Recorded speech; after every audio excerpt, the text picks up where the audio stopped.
Só um segundo.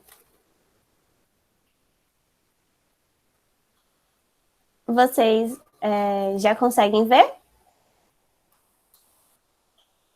Sim? Beleza. Então é isso, né? Essa é a primeira aula dessa linha de história. Meu nome é Ilana e hoje a gente vai começar com a parte de Brasil Colônia. Eu tenho minha carinha aqui, né? Mas é isso, vamos dar continuidade. A princípio, eu trouxe uma fala aqui de Boris Fausto, né? Que é um dos maiores historiadores do Brasil. E a fala é o seguinte: a história. Ô, gente, tá gravando? Tá. A história é vital para a formação da cidadania, porque nos mostra que para compreendermos o que está acontecendo no presente, é preciso entender quais foram os caminhos percorridos pela sociedade brasileira. Senão, parece que tudo começou quando tomamos consciência das nossas vidas. Essa fala, né, ele vai dizer no documentário que está disponibilizado no YouTube, que ele faz em parceria com a TV Escola. Então, eu super recomendo para vocês assistir. É só procurar Boris Fausto, documentário, que vocês vão ver. Pega a história do Brasil em várias partes. A minha parte, né, é o contexto. Porque a gente vai trabalhar o Brasil e a gente tem que entender por que foi Portugal que colonizou o Brasil, né? E isso vai se dar justamente porque Portugal era uma potência ultramarina e econômica naquela época, né? E isso dele ser uma potência vai se dar pelas origens, a origem na Idade Média e a sua precoce centralização, né? Que tem tudo a ver com a dominação árabe no século VIII até o século XV. Coisas essas, né, que vão culminar na dominação do Brasil. Vamos aqui na Idade Média Europeia. É muito importante frisar que existem outras Idades Médias, mas o foco nessa aula será a Idade Média Europeia. A Idade Média Europeia se estende do século V até o século XV. E ela é caracterizada pelo feudalismo. Aí tu fala, Ilana, o que é isso, feudalismo? Feudalismo vai ser um sistema muito caracterizado pela ruralização e pelo isolamento desses países. Certo? Isolamento. E esses fatores, né, é muito interessante porque ele vai, depois com o tempo, né, ele vai inibir o surgimento de epidemias. Se você pensar hoje com o coronavírus, né, o coronavírus ele se alastrou de uma forma muito absurda, muito rápida, justamente porque a gente vive num mundo globalizado. Beleza? E o que é caracterizado o feudalismo? O feudalismo é caracterizado por uma economia de autossuficiência, que é uma economia voltada para o consumo, e o feudalismo é organizado em feudos. Feudos. O feudo se refere a uma grande propriedade de terra, mas eu trouxe aí essa divisão, mas é uma divisão das classes, né, do extrato social daquele período. O feudo, socialmente, ele era organizado em senhores feudais, que eles eram os donos dos feudos, que tinham autoridade econômica, política e jurídica sobre as suas terras. Quem é o servo? O servo é o trabalhador que vendia sua força de trabalho em troca de proteção. Você tem que pensar uma coisa, que o servo é diferente de escravo. O servo, apesar de viver em condições ruins, ele está preso à terra, tanto que é chamado servo de gleba. Ele não pode ser vendido, ele não pode perder a família dele, entendeu? Apesar dele ter que pagar grande parte do que ele recebe, né? Grande parte da sua produção para o senhor feudal, ele não é escravo. Nessa época existiam os reis, mas só que o rei ele não tem poder efetivo, apesar, né, de ser um direito divino. E a Igreja Católica, né? A Igreja Católica era a maior detentora de feudos em toda a Europa. Então, e ela também tinha um poder implacável, poder político, econômico e cultural. Beleza? Tanto que nessa época aqui do feudalismo, a gente vai ter o pensamento teocêntrico, né? Que é todas as coisas, tudo que você pensar é baseado na religião. Como eu tinha dito, né, o isolamento, a ruralização, que é característico do feudalismo, ele vai depois, com o tempo, melhorar a qualidade de vida, né? Porque não vai ter doença, assim. E aí melhora a qualidade de vida, menos pessoas morrem. E nesse contexto, né, dessas melhorias e tudo mais, vai surgir o movimento da cruzada. Aí tu fala, o que é cruzada? A cruzada é uma expedição militar religiosa que vai objetivar reconquistar a região a região de Jerusalém na Palestina. E nessa, eles não conseguem, no movimento das cruzadas, reconquistar Jerusalém, mas eles conseguem muitas coisas. Eles conquistam novas regiões, eles tiram a supremacia dos árabes sobre o mar Mediterrâneo e eles reabrem o comércio europeu para os outros países, porque lembra que antes a Europa estava isolada, ela não interagia com os demais. Nisso, né, de fomento da atividade econômica, vão surgir os burgos. O que é burgo? O burgo vão ser os primeiros povoados que vão dar início às cidades. A pessoa que morava no burgo, ela era chamada de burguesa. E eram pessoas muito voltadas para o comércio. Beleza? E a gente, nesse comércio, na busca pelo lucro. Tanto que a gente pode dizer que isso é um pré-capitalismo. E esses burgos, né, essa nova configuração que estava lentamente sendo construída, ela vai fomentar o êxodo rural, né? O servo, antes que estava lá arando a terra, né, que estava cuidando da terra, ele não quer mais escalar, porque ele era explorado, né? Então, vai ter o êxodo rural, que é quando as pessoas saem do campo e vão para as cidades. E vai ter também uma diminuição, um enfraquecimento da relação senhor-servo.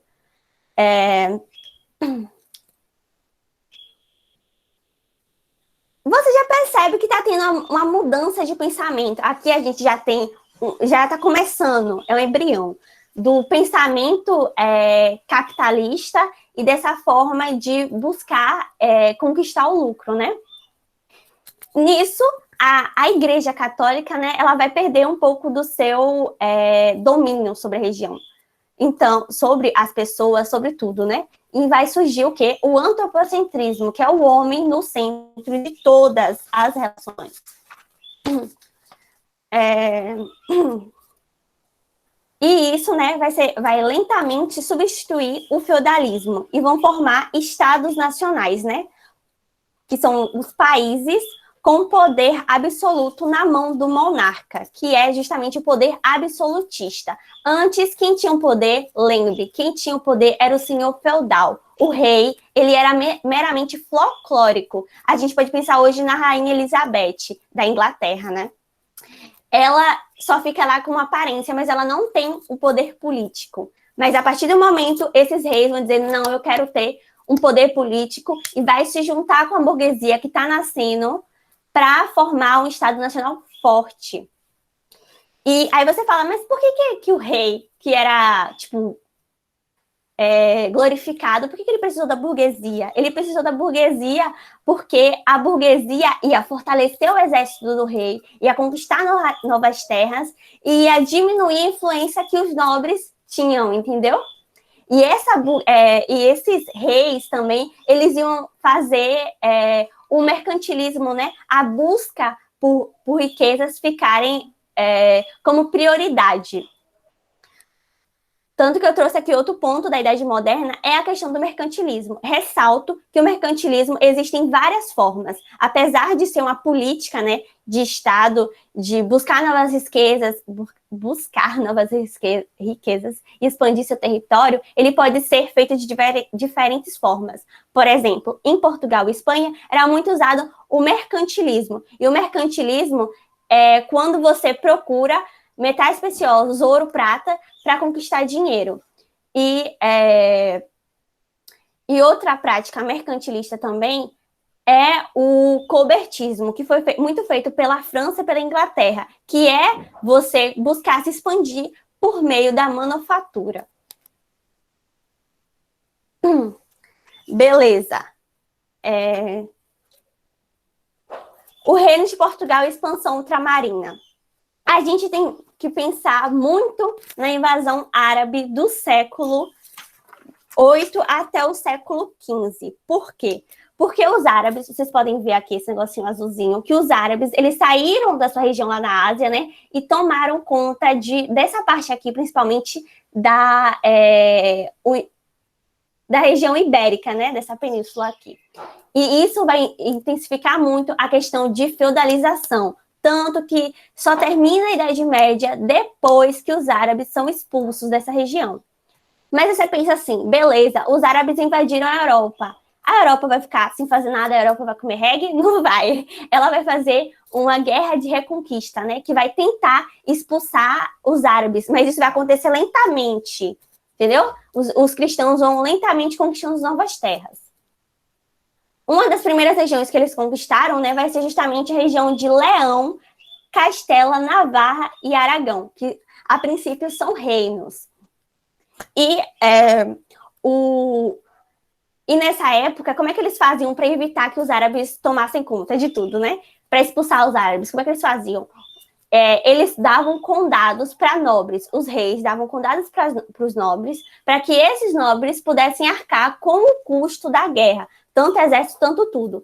Um exemplo disso que vai acontecer é o caso do rei de Leão. O rei de Leão vai dar um condado para um nobre da família de Borgonha, para que esse nobre tome conta do condado de Portugal, condado esse que futuramente vai dar origem ao reino de Portugal.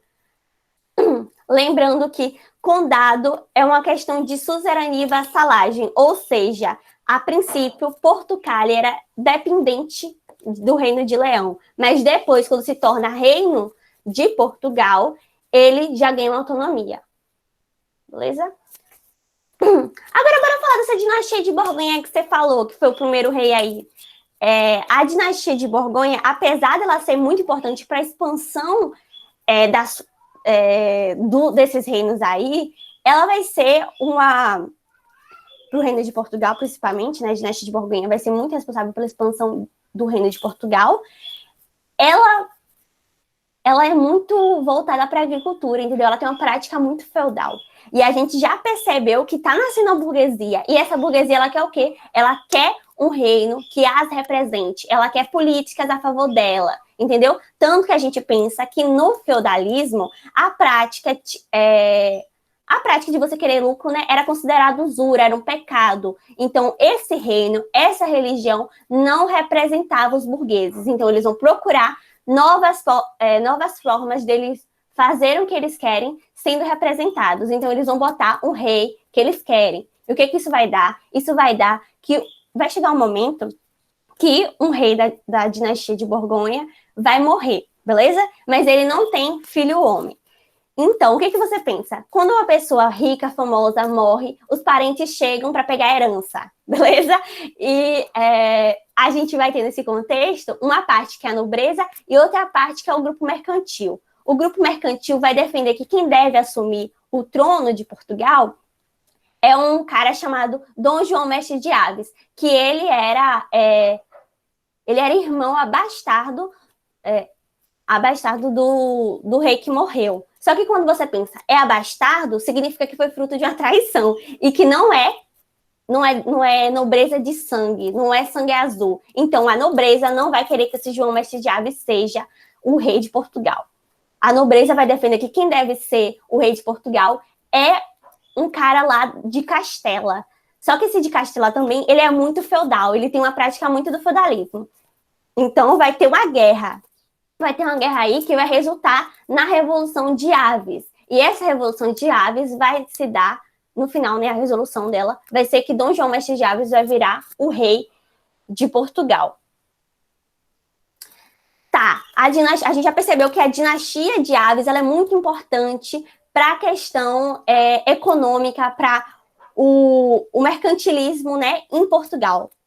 E ela também vai ser muito importante para a expansão marítima portuguesa. Por quê? Porque ela vai fomentar a precoce centralização. Vai deixar de ser reino e vai virar um Estado nacional. E você pensa, e só Portugal que estava virando Estado nacional nessa época? Sim, porque, por exemplo, França e Inglaterra nessa época estavam sofrendo a Guerra de 100 Anos. Uma guerra que tem consequências econômicas absurdas. Tem a questão da peste negra e tudo mais, que vão vão abalar a economia desses países. Então, eles não podem se centralizar, eles não podem transformar drasticamente a sua economia como Portugal fez. Beleza. E eu vou dizer agora os fatores, né, que vão influenciar o pioneirismo de Portugal na expansão marítima, que serão exatamente a questão da centralização precoce e a localização geográfica, que a gente percebe que Portugal fica muito próximo, né, na região do mar do Mediterrâneo, e também a prática mercantilista. Por que a prática mercantilista? Porque Portugal tem uma economia parasitária. Ele não produz nada, até tem uma produção interna dentro dele, mas é muito pequena. Aí você fala assim, por que eles fizeram isso se existe aquele medo de cair no abismo e de encontrar monstros do mar? Você tem que pensar comigo. O renascimento científico estava rolando nessa época. O renascimento vai questionar essas ideias ficcionárias e tudo mais. O renascimento, ele quer uma ideia que pode ser comprovada. E esse negócio de monstros do mar e que o mundo é plano não é comprovado cientificamente. Então, mesmo que Portugal seja um país muito, muito católico, ele está lentamente sendo transformado. E ainda existe uma vontade de conseguir lucro e conseguir título, né? Que influencia muito a questão de você ganhar dinheiro. Beleza. A expansão marítima europeia e os tratados ultramarinos. Você tem que pensar comigo. A Espanha, ela acompanha de perto a expansão marítima lusa, né? E o que isso tem? Isso vai gerar disputas territoriais. Porque Portugal vai dizer, essa terra é minha, e Espanha também. Vai ficar essa treta, né? Tanto que em 1492, né? 1492, Cristóvão Colombo ele vai chegar em São Salvador, na Bahamas, acreditando que chegando às Índias, certo? Mas um ano depois dessa viagem de Colombo, Espanha já está querendo reformular uma bula, chamada de Bula Intercoitera, que divide as novas terras conquistadas entre Espanha e Portugal. E olha pensa que coisa interessante aqui, que eles vão fazer isso, para você ver como o pensamento religioso ainda estava forte, mesmo que tivessem mudanças, né, do pensamento. Você vai ver que Espanha ela vai chamar o Papa Alexandre IV, que era espanhol também, para interferir, para dizer, não, essa terra que conquistar agora vai ser minha, entendeu? Isso é uma prática muito feudal. E também a gente pode pensar assim, será que realmente eles não sabiam que existia o Brasil, que não existia outro continente? Por que eles estão mudando essa bula intercoitera, sendo que Colombo pensou que chegou às Índias? E aí eu volto a afirmar, e só em 1504 que Américo Vespúcio vai anunciar que chegou ao novo território, né? Que chegou na época não era chamado de Brasil, mas era chamado tinha outro nome lá.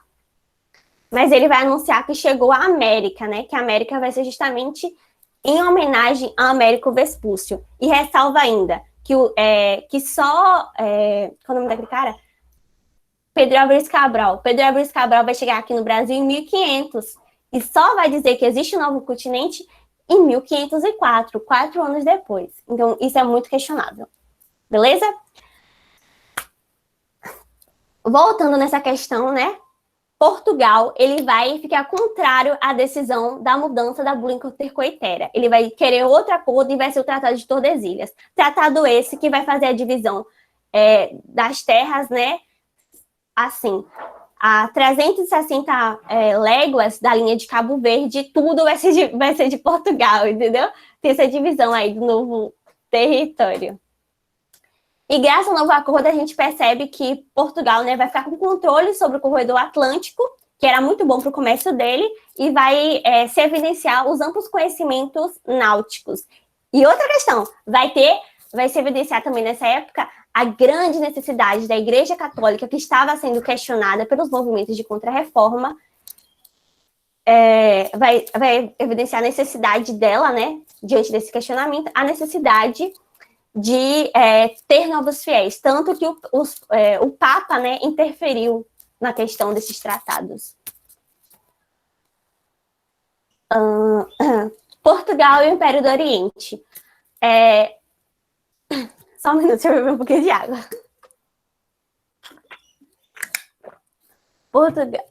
Portugal e Império do Oriente.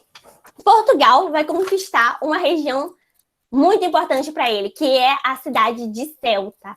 Ceuta vai dar para ele muita coisa, vai dar trigo, vai dar rotas do ouro, né, na África, vai dar especiarias asiáticas, vai coibir a pirataria muçulmana também e vai ampliar a área marítima portuguesa. Muito, velho, muito isso vai acontecer. Então, a princípio, ele conseguiu muita coisa boa. Ele expulsou os muçulmanos dessa região ali, que tinha muita riqueza para ele, e conseguiu também aumentar a sua área de atuação marítima. Só que o que acontece é que o que era lucrativo, né, vai gerar muito prejuízo, porque os muçulmanos nunca irão assumir que perderam suas posses. Mas, anyways, de qualquer forma, Portugal ele vai conquistar, né, vai converter o Atlântico em um eixo econômico muito forte, que vai dar muito lucro por um grande tempo para Portugal. Tanto que é por isso que Portugal fica muito focado nas Índias, né? Porque as Índias está no momento ainda, né, dando dinheiro para ele. E ele tem o quê? Eu falei? Uma economia parasitária. Ele precisa que outros países produzam para ele. Ele precisa extrair o ouro, extrair a prata, essa questão. E nessa forma aí de que ele tá de boa com as Índias, enquanto ele ainda tá de boa, enquanto ele ainda consegue bancar as guerras com os muçulmanos, né? Ele vai ficar negligenciando a sua produção interna. Ele não vai investir em industrialização, ele não vai fazer nada nesse sentido. Ele não vai fazer nada nesse sentido. E só que depois, né? Depois vai ter muito prejuízo, porque os árabes vão ficar insistindo para reconquistar os territórios perdidos. E ele vai precisar de novas fontes de riquezas. E nessa, né? Ele vai querer ir para o Brasil. Ele vai querer ir para o Brasil justamente porque a Igreja Católica está perdendo fiéis, tanto que quem vem para cá é a Companhia de Jesus, né? A princípio é a Companhia de Jesus, e ele também precisa de uma nova forma de renda. Então é isso, termino minha fala. Tem alguma dúvida aí, vocês? No chat ninguém falou nada, não, até agora. Eu tenho uma dúvida. Pode falar. Lá no início, quando você falou que o feudalismo melhorou a qualidade de vida dos servos, né? Só que, assim, eles tinham uma condição muito precária. Eu não entendi muito bem, porque eles viviam em meio aos animais, a muitas doenças, e eles morriam bastante. Como é que melhorou a condição de vida deles, assim? Não é que eu realmente entendo essa fala. A gente tem até um filme, né, que, se não me engano, é o Nome da Rosa, que mostra realmente que os servos viviam em condições muito ruins. Mas a partir do momento que não surge mais epidemia na Europa, né, principalmente em Portugal, né, a partir do momento que não está tendo essas doenças, essas pessoas não estão morrendo tanto, entendeu? Apesar delas viverem em subcondições. Entendi. Obrigado. E isso também vai interferir muito para os nobres, né? Porque os nobres também não vivem sob condições, e eles que faziam parte do exército, né? Beleza? Obrigado. Mais alguém?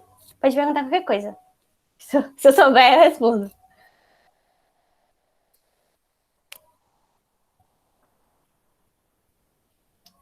Então é isso, né, gente?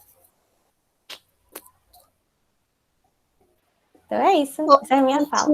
E aí, Maria vai compartilhar a tela aí com vocês.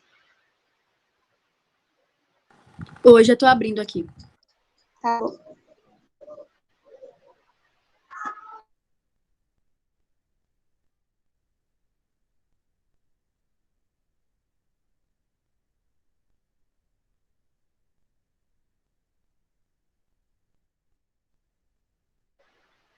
Pronto, Maria tá compartilhando aí. Tá dando pra ver? Tá dando. Maria tá compartilhando esse mapa mental. Eu fiz 2 mapas mentais. O primeiro é esse, que fala sobre o Brasil pré-colonial. A gente vai começar agora falando sobre o Brasil pré-colonial, que corresponde ao período de 1500 até 1530. E esse período é conhecido como período pré-colonial justamente porque havia a ausência, melhor, não havia a presença de políticas de colonização e políticas de povoamento por parte de Portugal. Então, por isso que é conhecido como período pré-colonial, antes da colonização. As coisas começaram quando a esquadra de Pedro Álvares Cabral chegou aqui no Brasil, no dia 22 de abril de 1500. Cerca de 1.500 cabeças, assim, chegaram aqui. E eles chegaram ali pela região que hoje corresponde a Porto Seguro, né, no sul da Bahia. E aí, quando eles chegaram aqui, eles achavam, primeiramente, eles acreditaram que era uma ilha, e nomearam aquela terra até então conhecida de Ilha de Veracruz. Depois perceberam que não era uma ilha, não era de Santa Catarina. E aí, eles chegaram aqui e ancoraram as embarcações, os navios e tal, em frente a um monte que foi conhecido como Monte Pascoal, justamente porque eles estavam ali ainda no período da Páscoa, foi em abril, estava passando início e tal. E eles tinham saído em 1499. Em 1499, de Portugal. Por que eles saíram em 1499? A Alana falou sobre a questão das Índias e tal, e é importante a gente entender nesse período. Mas, antes de entender essa parte que eles chegam aqui, o que eles fazem depois que chegam, é importante a gente entender por que eles vieram. As coisas começaram a desandar lá em 1453 para Portugal, quando os turcos otomanos eles invadiram a capital do Império Bizantino, que era Constantinopla. Tá, mas isso tem a ver, porque Constantinopla era a cidade responsável por repassar as especiarias para os países europeus. Daí, quando os turcos otomanos eles chegam e invadem, né, a capital, Constantinopla, eles cortam esse canal de distribuição e também fecham o caminho que dava até as Índias pelo mar Mediterrâneo. Então, a galera da Europa fica, meu Deus, precisa achar um novo negócio agora, uma nova rota. E aí, é justamente nesse contexto que, em 1499, anos depois, né, a esquadra de Álvares Cabral é enviada para achar uma rota alternativa para as Índias. Não acham de primeira, no primeiro Brasil, né? Mas, assim, ainda não sabe até hoje se a rota foi proposital. Alguns historiadores afirmam que sim, proposital, e eles sustentam essa teoria baseada que outros europeus já tenham vindo, né? Mas, sim, só boatos, né? Não se sabe.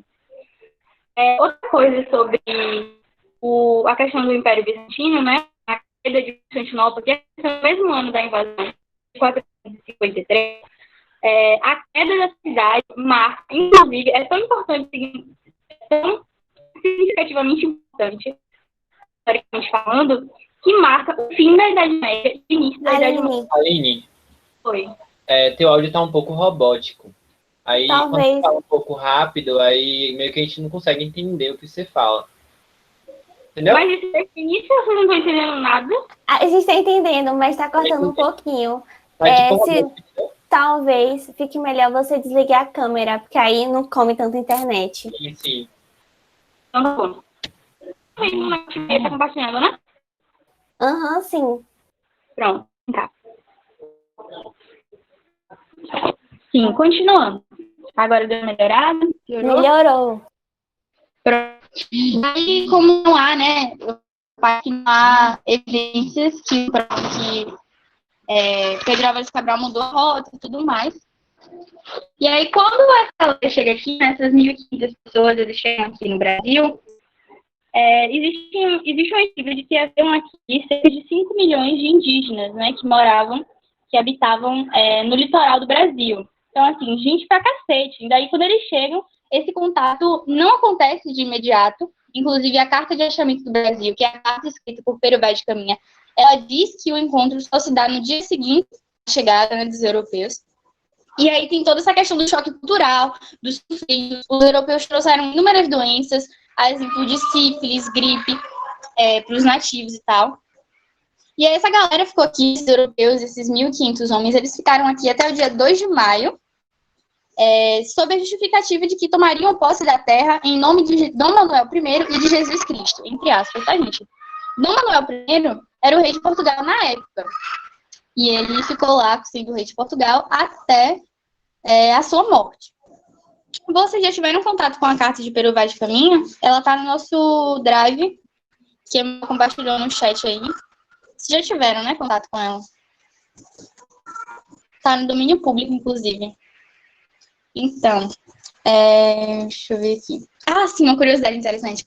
Antes dos europeus partirem, né, no dia 2 de maio, eles deixaram aqui 4 pessoas, 4 homens. Esses 4 homens, eles eram criminosos, né? Como vocês já sabem. E 2 desses homens trocaram a pena de morte em Portugal por ficarem aqui. O que vocês acham? Eu não vou julgar, não. Faria o mesmo, né? Trocar a pena de morte e ficar aqui nesse país conhecido. Tá, gente, continuando. Daí, o que acontece?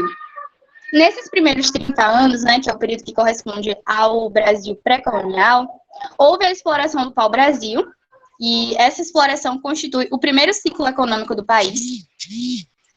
E essa madeira, né, a madeira do pau-brasil, ela era abundante aqui no país, que é justamente uma árvore nativa da Mata Atlântica, e ela já era utilizada pelos indígenas, né, e foi utilizada também pelos europeus. Os portugueses levaram para lá, serviu para tingimento de tecido, construção de embarcações e tudo mais. Além da exploração do pau-brasil, houve também a construção de feitorias. O que eram essas feitorias? Essas feitorias, elas eram grandes armazéns, né, grandes galpões, que serviam justamente para armazenar o pau-brasil, que era extraído daqui, do Brasil, das terras brasileiras. E essas feitorias, elas eram estrategicamente construídas próximas à costa, né, próximas ao litoral, justamente para facilitar os envios mesmo. Detalhe, esses envios, né, inclusive a extração da madeira, tudo isso era feito por meio da mão de obra indígena. E é justamente nessa questão que entra o escambo, né, que no início os portugueses ficam lá entregando as coisinhas em troca da mão de obra indígena, e depois, quando esse relacionamento começa a se desgastar, os indígenas começam a se recusar, não querem mais aceitar isso e tudo mais, e é nesse sentido que entram os portugueses com a escravidão dos povos indígenas. E assim, os povos nativos, eles são escravizados por anos, né? Anos e anos. Então, basicamente, no período pré-colonial, a exploração econômica foi baseada na construção de feitorias e na extração do pau-brasil. Essas feitorias, elas eram construídas por meio de expedições assim, esporádicas, né, que aconteceram ao longo desses 30 anos. Detalhe, a primeira feitoria ela foi construída em 1504, na região que hoje corresponde ali a Cabo Frio, Rio de Janeiro, por ali. Então, assim, como o monopólio do lugar, né, daquela terra, dessa terra aqui, era de Portugal, pertencia a Portugal, qualquer povo que extraísse a madeira, que ousasse extrair a madeira e se apropriasse de algum espaço e tudo mais, deveria pagar tributos, né, a Portugal. Uma questão interessante sobre essas feitorias é que, além delas organizarem toda a estrutura comercial, elas marcaram a colonização portuguesa no Brasil, estava lá, a feitoria significa que havia presença portuguesa naquele local. E, além disso, também defesa. Eu vi a mensagem que Ina mandou aí. Na verdade, a carta de comissão conhecida ano passado, eu acho. A professora da gente, Marcela, passou para a gente essa carta. Enfim. Então, agora a gente vai falar, vocês estão entendendo, a gente estava aqui sobre o início, né? Quando chegaram, 1500 e tal, 1530, e 2 fatores marcaram uma transição do período pré-colonial para o período colonial. E foi o quê? Primeiro, repúdio de algumas nações com o monopólio português. Maria, já pode mudar o mapa, tá? Isso, muito obrigada. E aí, 2 fatores marcaram, né, a transição do pré-colonial para o colonial. O primeiro foi o repúdio de algumas nações contra o monopólio ibérico, e quando eu digo ibérico, leio esse monopólio português e espanhol, e depois eu vou falar sobre a União Ibérica para vocês.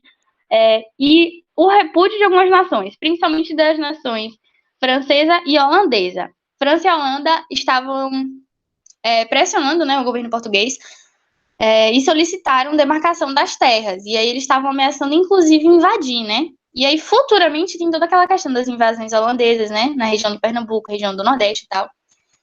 Que, no futuro... Agora tá limpo? Tá bom. No futuro, essa região do Nordeste e tal é a região que mais se desenvolve, né? Com engenhos de açúcar e tudo mais. Outro fator, esse foi o primeiro fator que motivou a transição, o repúdio de algumas nações. E o outro fator foi a extinção da madeira do pau-brasil, que foi explorada de forma predatória por anos. Para vocês terem uma ideia, então eu vou falar mais devagar. Para vocês terem uma ideia, essa madeira do pau-brasil, ela foi extinto ainda em 1520, porque não havia perspectiva de replantio e tal.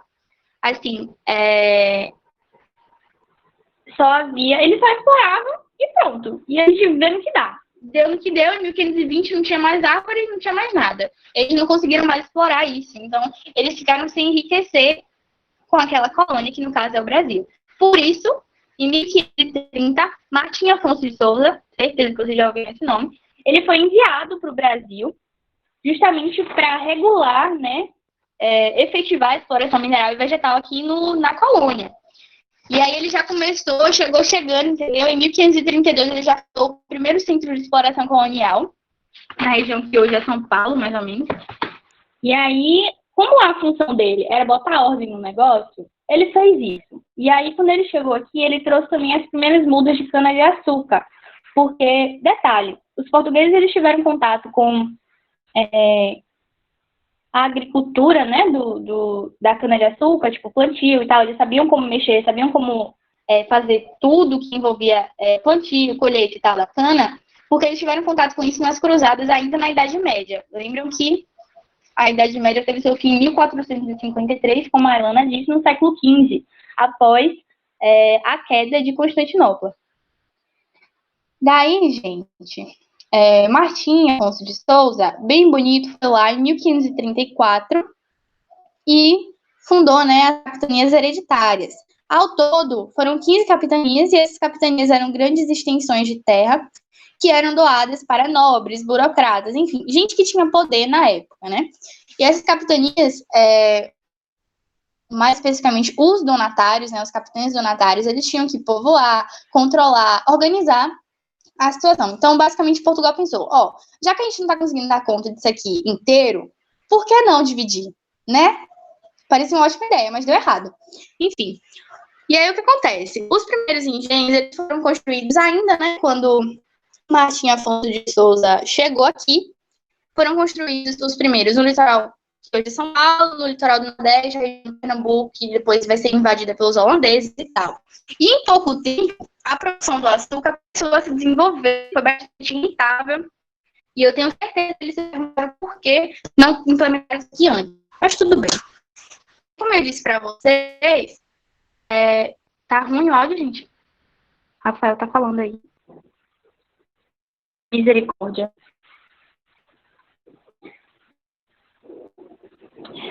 Então, como eu falei, foi no Nordeste que a atividade açucareira atingiu o maior grau de desenvolvimento, né?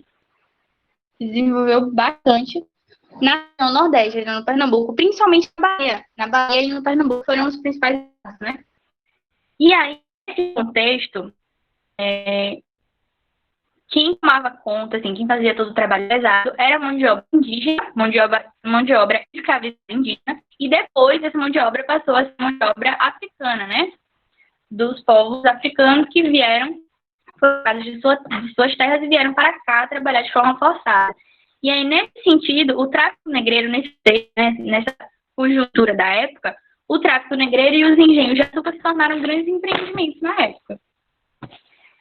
E aí, como eu disse para vocês, as capitanias não deram muito certo, e aí Portugal falou, bora pensar num negócio aí, porque não deu certo. E aí eles pensaram em um novo sistema administrativo, mais centralizado, né, mais organizado, que foi chamado de governo geral. Isso em 1548. Lembrem-se que Martim Afonso de Souza chegou aqui em 1530, 1531. E aí, em 1548, eles ficaram aqui, criaram o governo geral, e pelo governo geral, por meio do governo geral, havia um governador que era nomeado pelo rei, e ele deveria tomar medidas, né, em favor da criação de vilas, explorar economicamente as terras e combater piratas, contrabandistas, invasões, né, que nessa época tinha bastante. O primeiro governador foi Tomé de Souza. E aí, assim, Tomé de Souza, ele recebeu do governo português um conjunto de leis, né, que determinava tudo que ele tinha que fazer. Então, tinha tudo certinho, ele não tomava conta de tudo sozinho.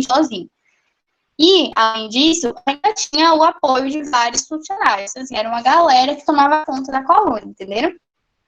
E a primeira cidade, inclusive, que abrigou o governo geral, foi Salvador, que é considerada a capital do Brasil. A colonização se desenvolveu também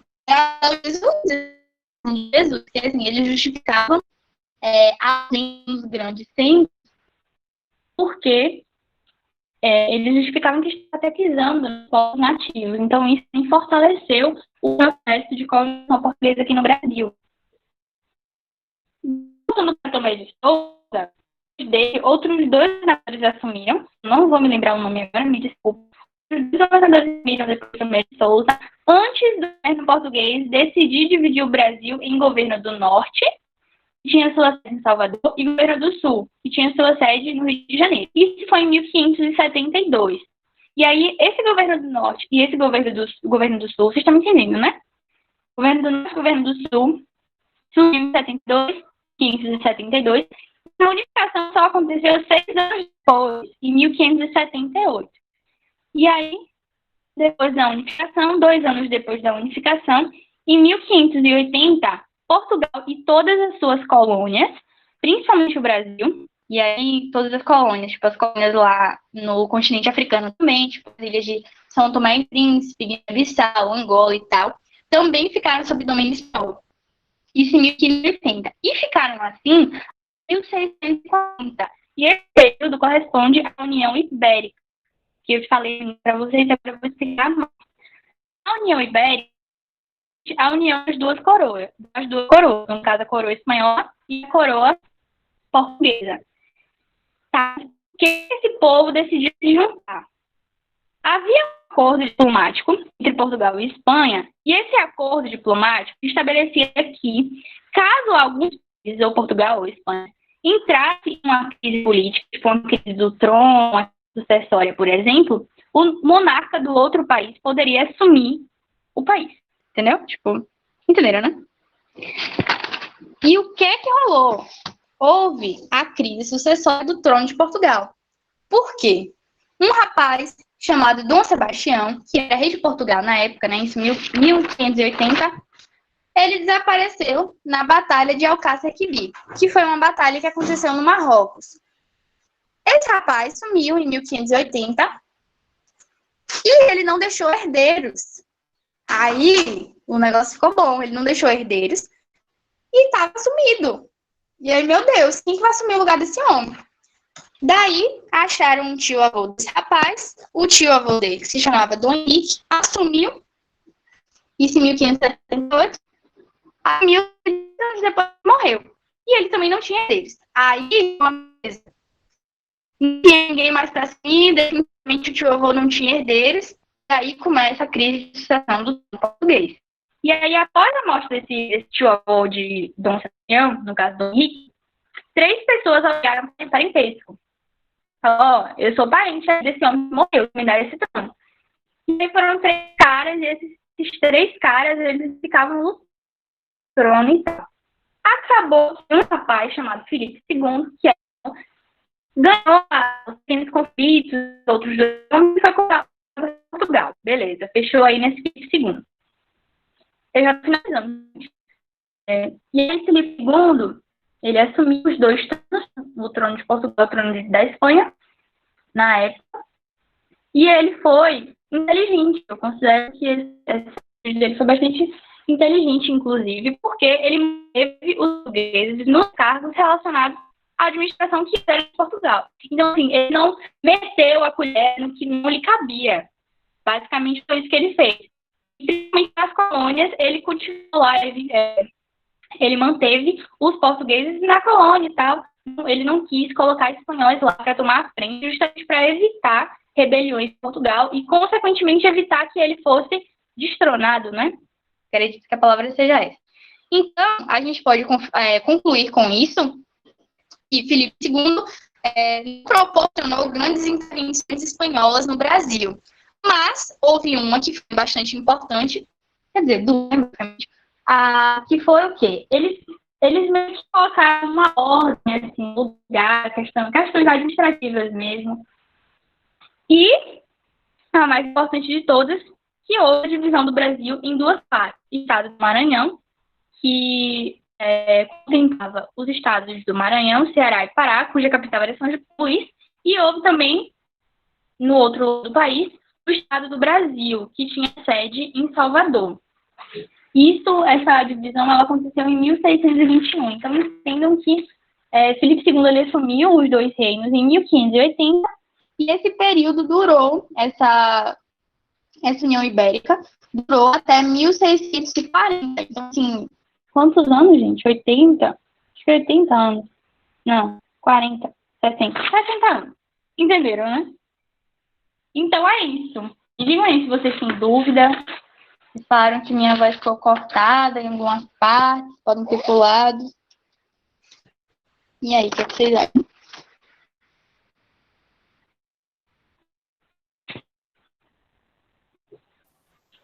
Esses mapas, eles também estão no nosso link drive, tá? Eles também estão lá.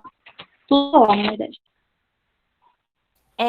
Eu achei que a fala foi muito boa, apesar dessa... Aline? Oi, tô aqui. Eu tô me ouvindo duas vezes. Eu acho que a fala muito boa, apesar daquele problema do áudio, né? Mas foi muito boa a tua fala. Mas eu só gostaria de falar uma coisa, que apesar de ter sido muito utilizado a mão de obra negra, os indígenas eram escravizados. A dominação sobre o indígena ela não foi melhor só porque ele não era a principal mão de obra escrava, entendeu? Tanto que os colonos naquela época, né, eles queriam mão de obra barata, então eles iam pegar todo mundo. Quem tinha dinheiro fazia, assim, o tráfico de escravos, mas quem não tinha tentava invadir, principalmente os aldeamentos, né, que eram feitos pelos missionários jesuítas para pegar o indígena. E você fala, por que a Igreja Católica protege o indígena? Porque o indígena ele era muito associado à imagem da criança. O indígena ele era o inocente. E o negro não. O negro era o filho de Cã, o filho do cão. Ele era o pecador. Ele precisava se redimir. E para se redimir, ele deveria ser explorado. Então, essa era a visão da Igreja Católica. Tanto que, por exemplo, o padre Antônio Vieira, né, vai defender, sim, a escravidão negra e vai ter condutas muito racistas, principalmente em relação à etnia africana. Mas uma questão que tem é que vai chegar momentos que em alguns momentos, os colonos vão invadir esses aldeamentos e os indígenas vão ser escravizados e vão continuar sendo escravizados até o século XVIII, tem essa questão. Era só isso mesmo a minha fala para a gente entender essa questão. Sim, exatamente. Importante a gente lembrar também que esse processo de colonização que aconteceu aqui no Brasil não foi um processo pacífico, muito pelo contrário, foi um processo absolutamente violento, que arrancou, né, pessoas de seus lugares, no caso dos povos africanos que foram trazidos para cá e foram escravizados, e o mesmo aconteceu com os indígenas. Então, assim, essa discussão envolve também o uso da expressão descobrimento do Brasil, né? Que hoje já não se considera mais que é o certo, considera-se que o certo é achamento do Brasil mesmo. Inclusive, a Carta de Caminha, ela se chama Carta de Achamento do Brasil. E interessante... Tem... Eu posso rapidinho. É assim, tanto que a gente disse que os indígenas, né, por exemplo, tem um filósofo chamado Zizek e tem outro chamado... Foucault, né, que vai dizer sobre a violência simbólica. A violência simbólica se deu muito em relação aos indígenas, porque você não mata ele, mas você destrói todos os símbolos da sua religião, das suas crenças. Você, por exemplo, os índios, eles não eram monogâmicos, né? Eles tinham diversas relações. E a Igreja Católica vai repreender, vai querer catequizar, vai querer que se torne da religião católica. Era só isso. Monogâmicos, acho que você quis dizer monoteístas, né? Tipo, né?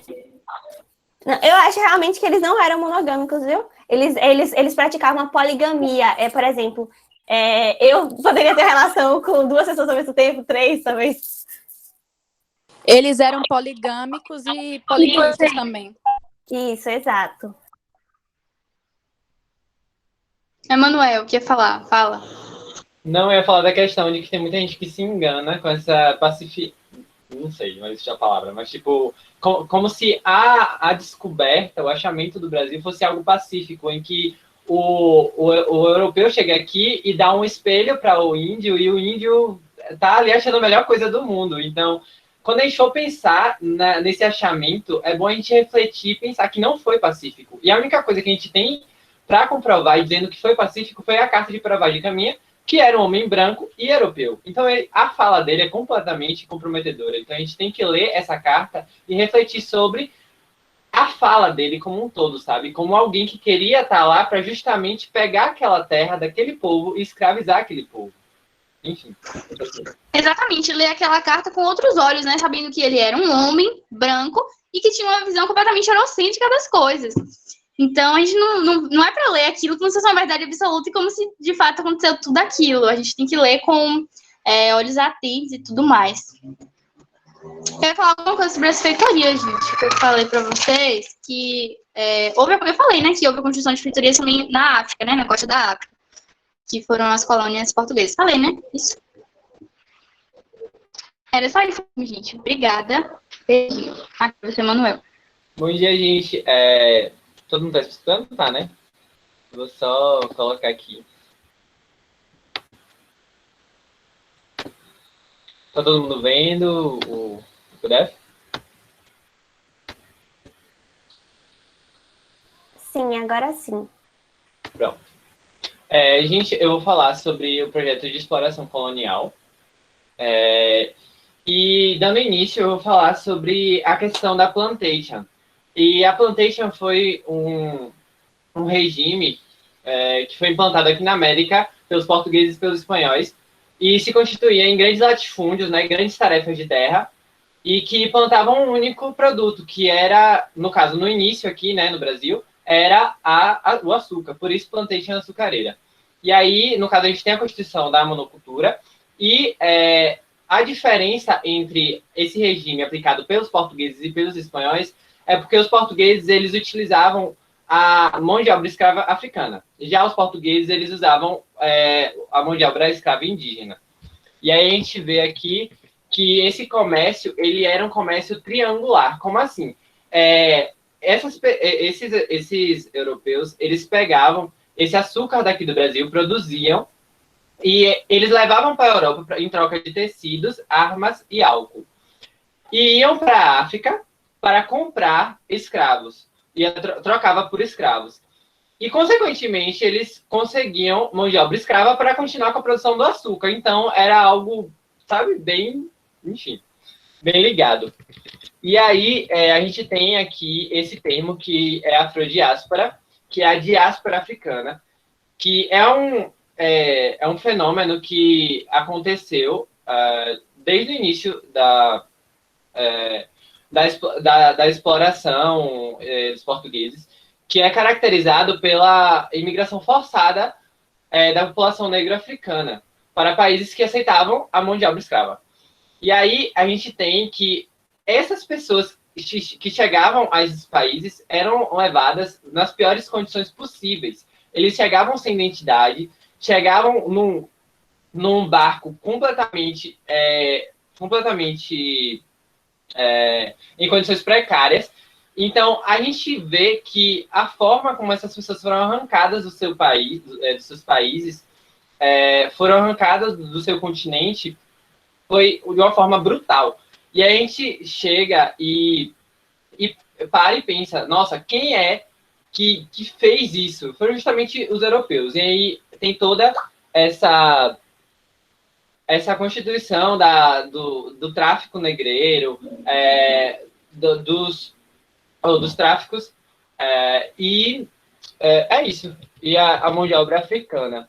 É justamente essas pessoas, a afrodiáspora, justamente essas pessoas que foram imigradas de maneira forçada. E a gente tem um reflexo hoje na nossa sociedade muito grande quando a gente olha para a quantidade de pessoas negras que foram trazidas em outros países. Aqui no Brasil, se eu não me engano, foi o segundo país que mais trouxe pessoas negras africanas de maneira forçada para o país. Então, a gente tem isso aí como uma característica muito forte do sistema.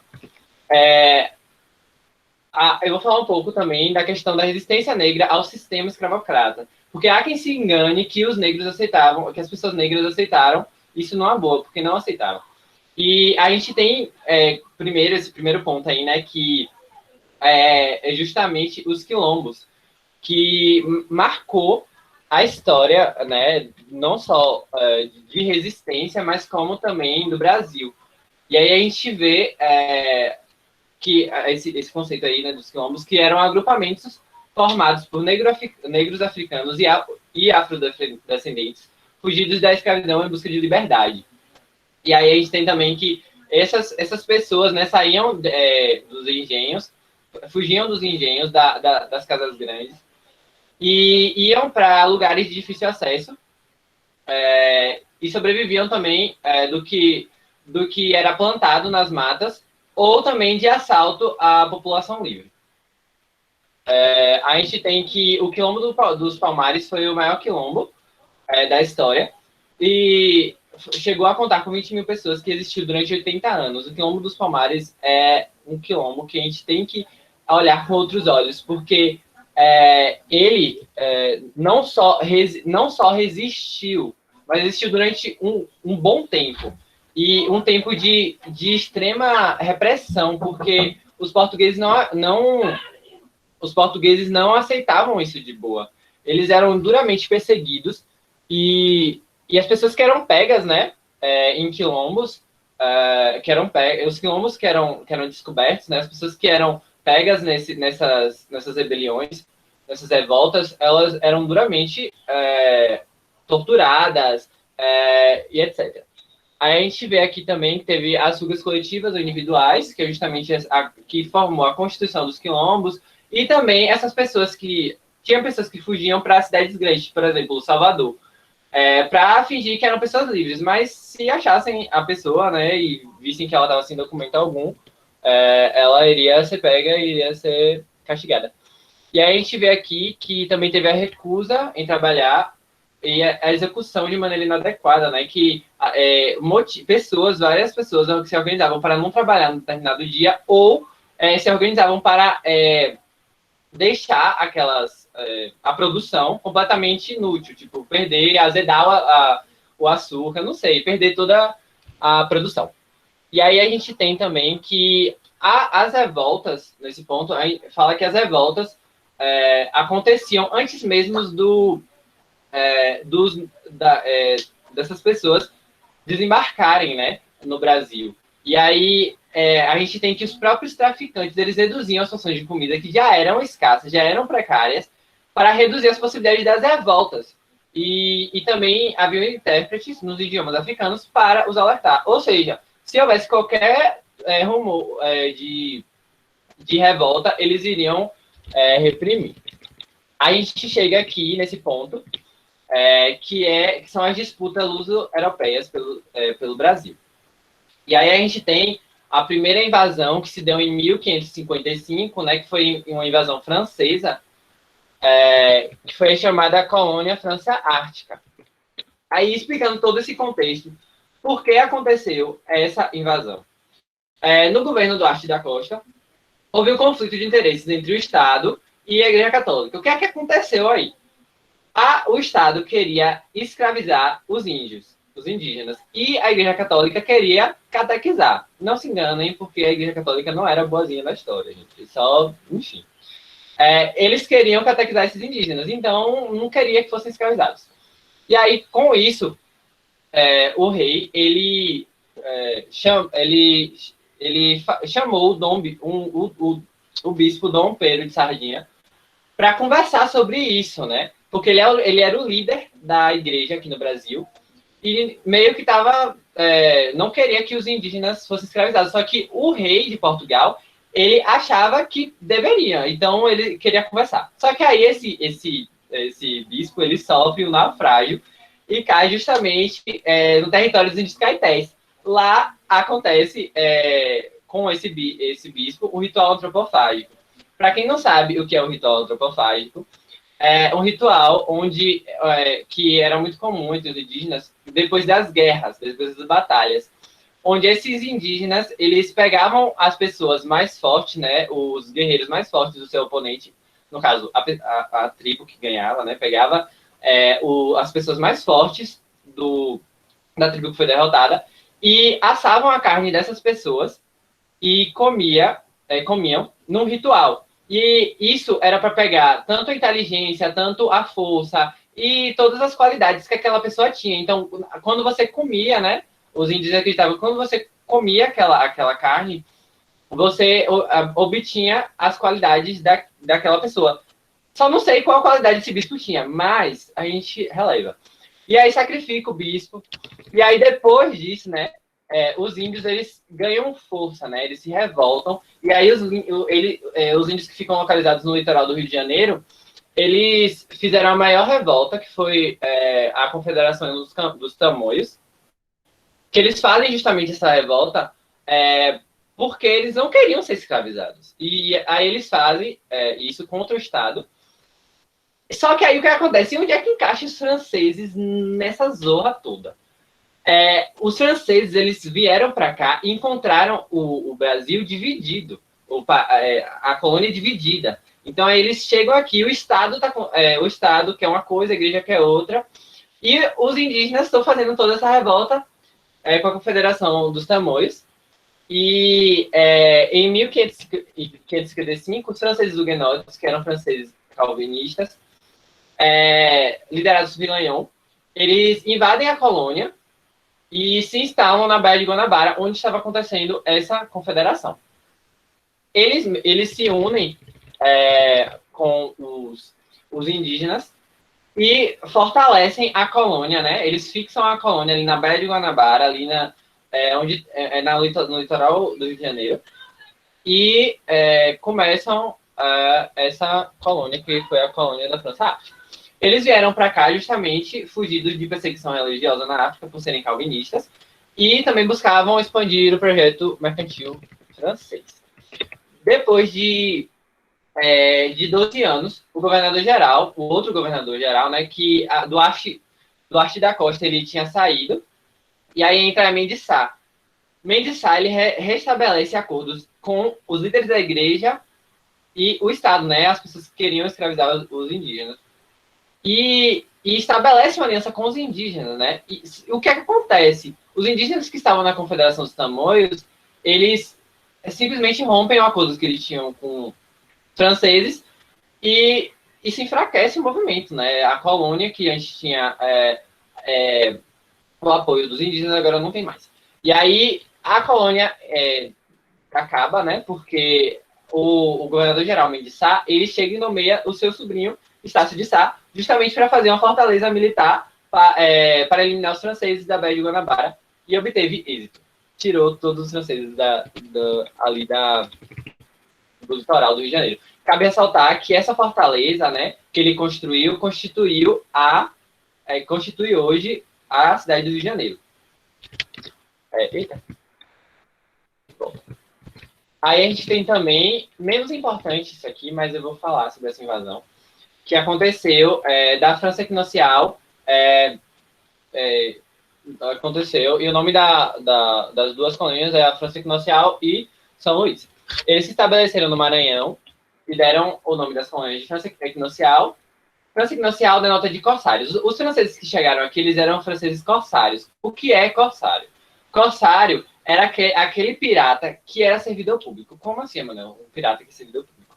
Um pirata que chegava e roubava para a coroa. Eles roubavam em nome da coroa. Então, eles vieram para cá justamente para saquear os barcos espanhóis e para expandir o mercado. E aí a gente tem também, né, que São Luís, no caso, São Luís do Maranhão, hoje São Luís do Maranhão, foi uma homenagem a um rei da França que era considerado santo, que era, no caso, Dom Luís.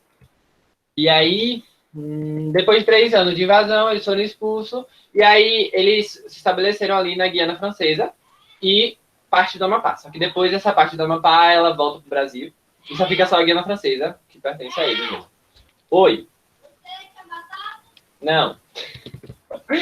Aí a gente entra aqui nas invasões holandesas, que são, acho que, as invasões mais importantes de hoje. E aí a gente se pergunta por que diabos aconteceu essa invasão, essas invasões. Tanto essas invasões holandesas, quanto a última, essa agora que eu falei de São Luís, elas se deram por conta da União Ibérica. Foram consequência da União Ibérica. A União Ibérica, para quem a Aninha até explicou, foi a união entre Portugal e Espanha, e com essa união, eles proibiram os holandeses de terem qualquer negócio com o açúcar aqui no Brasil, sendo que eles faziam financiamento, refino e distribuição. Então você pensa, poxa, eu fazia tudo isso e agora eu não posso mais. Mas por que não podia mais? Os holandeses, eles tinham acabado de se tornarem independentes da Espanha. Então, além de terem, da Espanha ter parado de financiar, refinar e distribuir para a Holanda, eles tinham raiva da Espanha, dos espanhóis, né? Porque eram antigos feitores, pessoas que antes governavam eles. E aí a gente tem também a formação da UIC, né? Que era uma multinacional que era chamada a Companhia das Índias Ocidentais, que planejavam tomar o controle dos produtores, os locais produtores de açúcar, e de Portugal, bem como os postos de comércio da África. Ou seja, eles queriam tomar o poder, né? Porque tirando os locais de produção, né? De açúcar, que era o único produto de comércio aqui no Brasil, e tirando os postos de escravos, eles iriam entrar em crise e os holandeses iriam conseguir a colônia para eles. E aí a gente tem que essa UIC, né, que financiou essas invasões que a gente vai ver agora.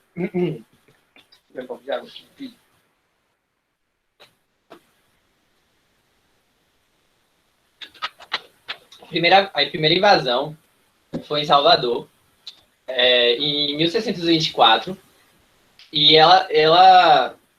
nessa invasão, eles conquistaram após 24 horas a cidade, né? Na verdade, não a cidade em si, mas sim os limites, sabe? A entrada e saída. E porque os portugueses não deixaram eles se expandir para o recôncavo, para o interior. E aí eles acabaram sendo expulsos. Depois de grande resistência, eu acho que eles ainda pagaram para os holandeses saírem. E ainda 2 anos depois, né, que eles saíram dessa invasão, eles retornam 2 anos depois, em 1627, para justamente saquear a capital do Brasil. Saqueia e vai embora. E aí é isso. Aqui a gente tem a invasão mais importante, que durou mais tempo aqui do Brasil. Foi a invasão em Pernambuco, pelos holandeses, que durou de 1630 até 1654. E aí a gente tem que os holandeses, eles atacam primeiro Olinda. E depois eles vão se expandindo para o Nordeste. E aí pega a região de Paraíba e Rio Grande do Norte. E contaram justamente com a ajuda de um colono, né? Uma pessoa que já estava aqui, que já conhecia o território. Ele mostrou, né? Foi mostrando para eles, e eles conseguiram boa parte do território brasileiro ali no Nordeste, no caso da colônia. E aí tem, a partir de 1637, o alemão Maurício de Souza, ou de Nassau, desculpa, ele foi enviado pela UIC, né, que é a confederação, esqueci o nome da confederação, você acredita? Confederação, enfim, a Confederação das Índias, alguma coisa. Enfim, aí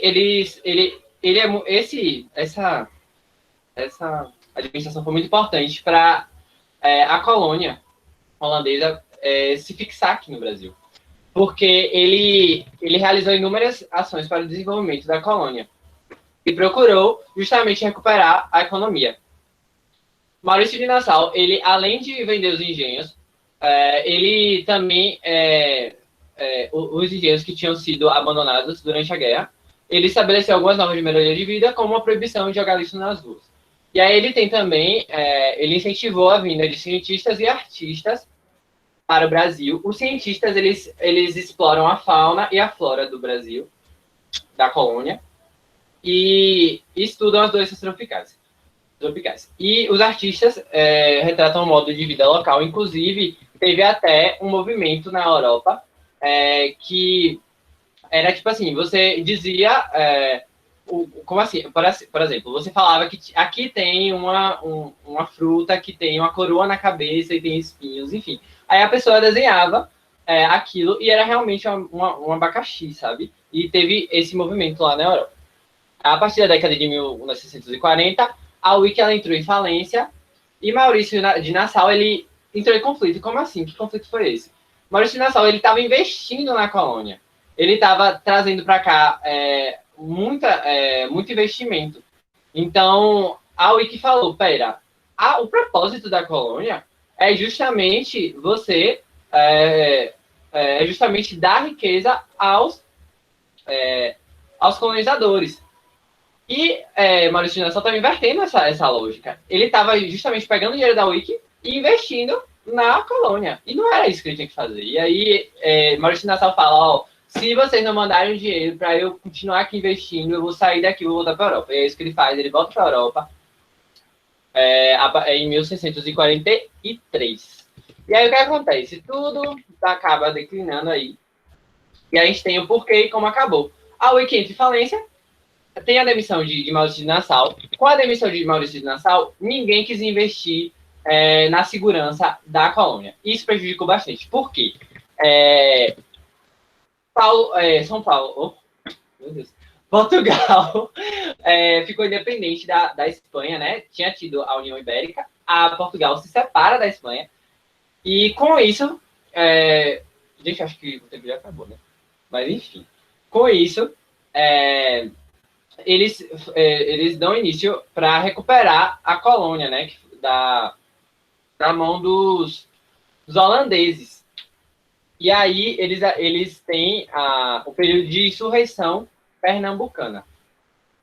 E esse nomezinho aí, enfim, essa parte é muito importante. Vocês prestarem bastante atenção. Porque a insurreição pernambucana foi justamente a retomada da colônia para da colônia de Pernambuco. Ela voltou para o Brasil. Então, tipo, os holandeses foram expulsos. E aí teve as guerras basílicas entre 1645 e 1654, para justamente a recuperação desse território. A gente tem a Batalha de Guararapes, que foi uma batalha muito importante para o Brasil, justamente porque houve a mobilização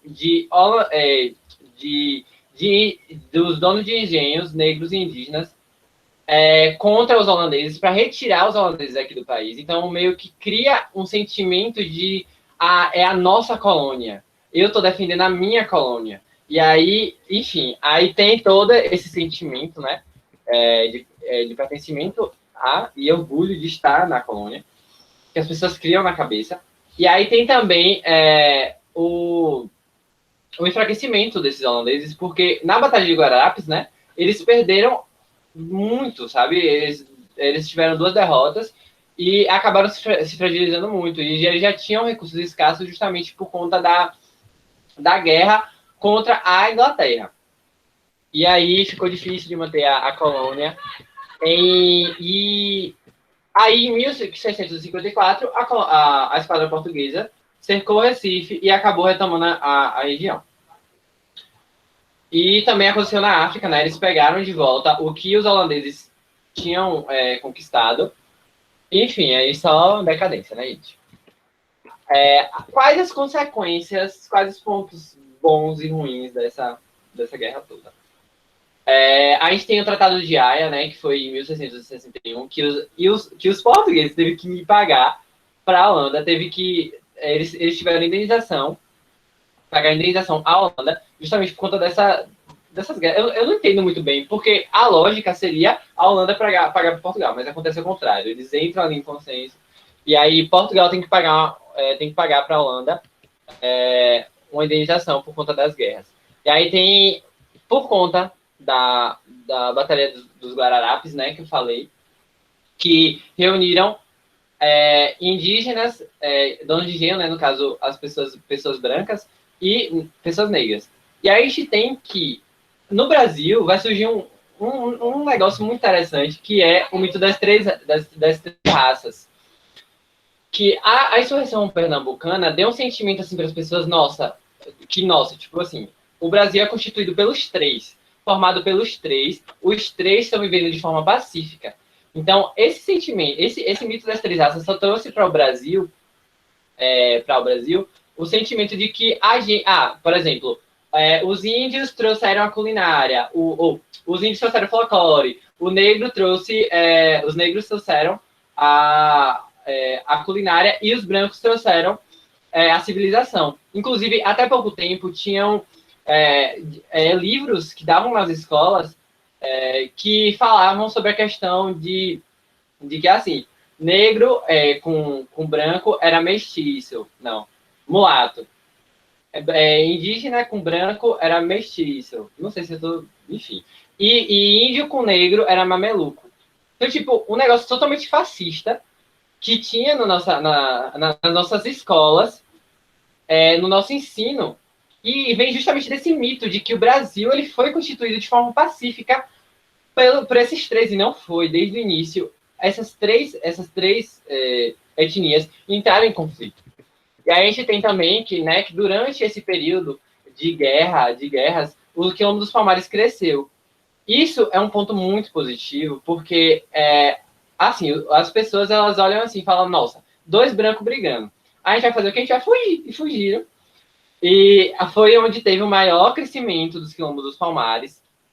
E é isso. A gente tem também a crise econômica açucareira no Nordeste, né? Que acontece, o açúcar não tem mais sentido a gente produzir açúcar aqui no Brasil. Por quê? Os holandeses vieram para cá e aprenderam a produzir o nosso açúcar. Então lá a gente não tem mais. Lembra que eu falei que eles financiavam, refinavam e distribuíam açúcar. Então não tinha mais quem fizesse isso.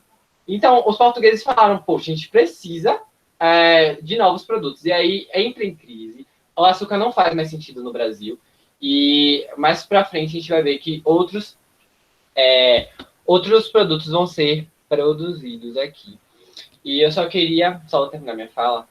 Desculpa eu acho que eu atrasei bastante o tempo, mas para vocês olharem tudo isso aqui, todo esse período de resistência, todo esse período de guerra, e para que vocês entendam que as pessoas que vieram para cá, para os países, para o nosso país, as pessoas negras que saíram da África, que foram tiradas, foram arrancadas da sua cultura, da sua identidade, dos seus parentes, isso não foi nada pacífico. Vocês têm que entender que isso foi um ato totalmente repugnante. O tráfico negreiro foi algo que traz consequência na sociedade atual. Então, tipo, se a gente for observar os reflexos da nossa sociedade, a gente pode ver que o nosso país tem justamente esse cenário por conta desse período de escravidão, por conta desse período de tráfico, de pessoas que saíram das suas culturas justamente para vir para cá sofrer, sendo torturadas e resistirem, porque não só aconteceu isso, mas também resistiram, e resistiram muito bem. E é isso, gente, terminei. Deixa eu ver aqui, você já deve ter ido da minha cara. E é isso. Oi, Manuel, não tem nenhuma pergunta no chat, não, mas você falou tudo, viu? Top, top. Valeu. Pronto. Sim. Companhia Holandesa das Índias Ocidentais. Sim, é a WIC. Foi justamente, era tipo uma multinacional que financiava as guerras, né, as invasões para a conquista desses territórios. Enfim, é isso. Alguém tem alguma coisa para falar? Alguém tem alguma dúvida?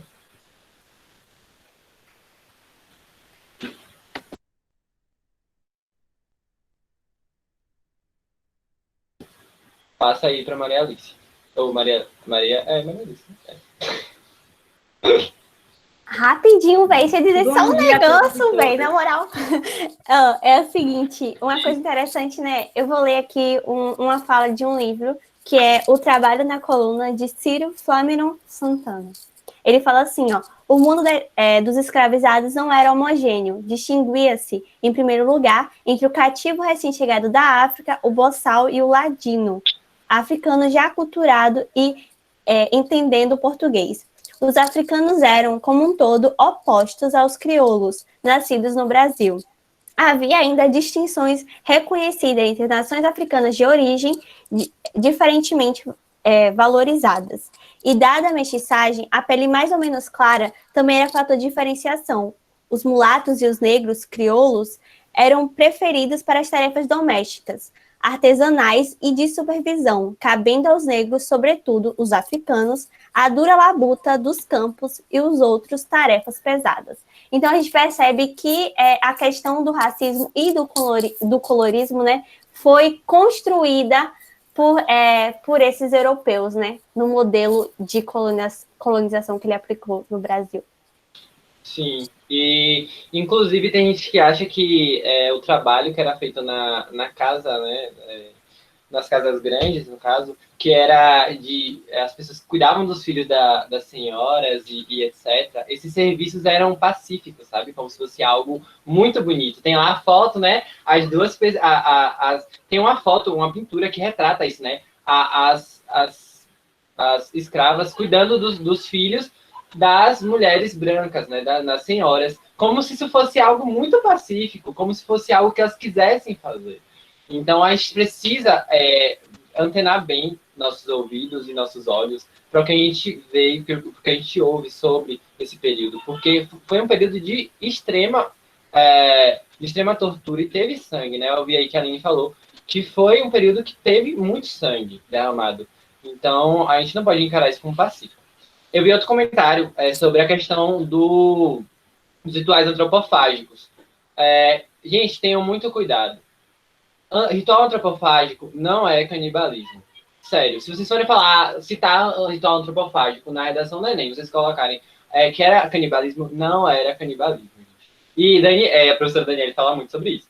E era justamente esse ritual. Eu espero que vocês tenham entendido o que era esse ritual. E não confundam nunca, velho. Sério. Porque a visão de canibalismo é uma visão europeia. A visão de que os indígenas eram pessoas inferiores e pessoas que não sabiam pensar, por isso eles faziam isso como se fossem animais, é uma visão muito europeia.